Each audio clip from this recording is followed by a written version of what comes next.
Russia has launched one of its most intense attacks on Ukraine's capital, Kyiv, and other regions since the start of the full-scale war. Early Sunday, hundreds of drones and missiles targeted cities across Ukraine, leaving at least 4 people dead and dozens more injured. The assault lasted more than 12 hours, with Kyiv as the main target. Among the victims were a child and 2 people who died at a cardiology clinic in the capital. The strikes also caused significant damage to factories, residential buildings, and energy sites, stretching Ukraine's air defenses to their limits. The Ukrainian military reported that Russia launched 595 drones and 48 missiles overnight. Air defense systems managed to shoot down 568 drones and 43 missiles, but some still got through, causing destruction and casualties. The attack was so severe that neighboring Poland closed its airspace near to southeastern cities and scrambled fighter jets until the threat had passed. As the sun rose, Kyiv residents woke to the sound of explosions, drones overhead, and the city's air defenses in action. Smoke drifted across the sky as the air raid alert finally ended after nearly 7 hours.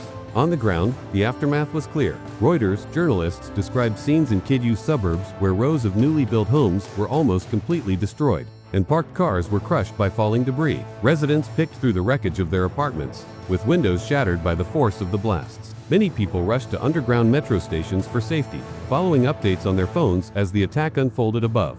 President Volodymyr Zelenskyy condemned the strikes, calling them vile and highlighting the ongoing threat to Ukraine's cities. He noted that the attack on the southeastern city of Zaporizhia was especially fierce, injuring nearly 40 people. Zelenskyy also used the moment to urge the international community to take stronger action against Russia, specifically calling for tougher sanctions targeting Russia's energy revenues and tanker fleet.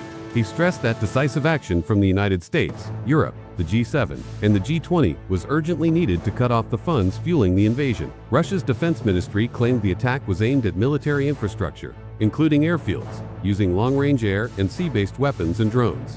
However, Moscow continues to deny targeting civilians, despite widespread damage to residential areas and thousands of civilian deaths since the war began. The scale of the latest assault has put even more pressure on Ukraine's already limited air defense systems. President Zelenskyy announced that a new Patriot missile system from Israel had been deployed, with 2 more expected later in the year. Still, he and other officials have appealed to international partners for additional support, as many countries are also focused on strengthening their own defenses. As Ukraine faces ongoing large-scale attacks, the need for international cooperation and support remains critical.